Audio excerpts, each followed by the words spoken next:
Namaskar, I'm Shashi Tharoor. Today the nation pauses to mark a solemn milestone, the first death anniversary of a man whose silence often spoke louder than the clamour of our current political discourse. Our former Prime Minister, the erudite and deeply decent Dr. Manmohan Singh.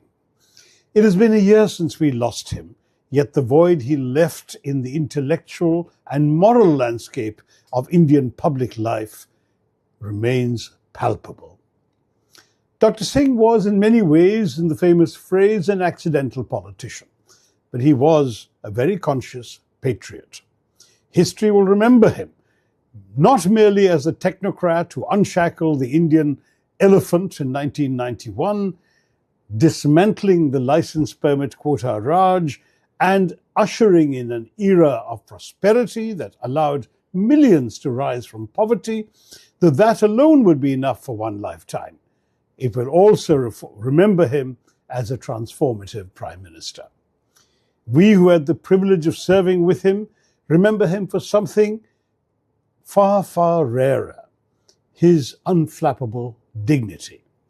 In a noisy democracy, he was a pool of stillness.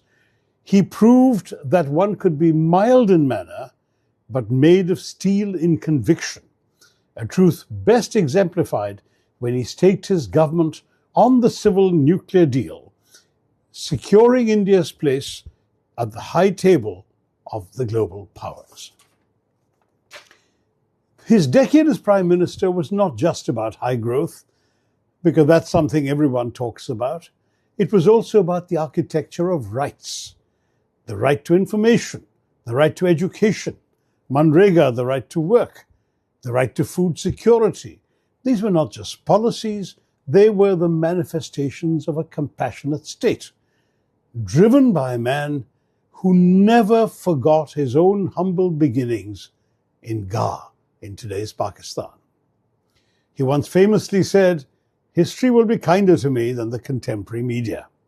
Sitting here 1 year after his passing,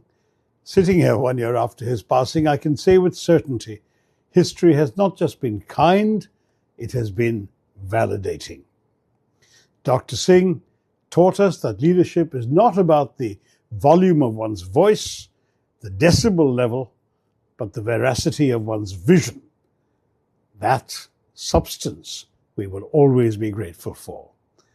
This is why, when I published my book, Our Living Constitution, a few months after his passing, I made it a point to dedicate the book in tribute to Dr. Manmohan Singh and his memory. Today we pay tribute not just to a former Prime Minister we lost this day a year ago, but to a gentleman statesman who served India with his head held high and his hands clean. Pranam, Dr. Singh. Om Shanti. Jai Hind.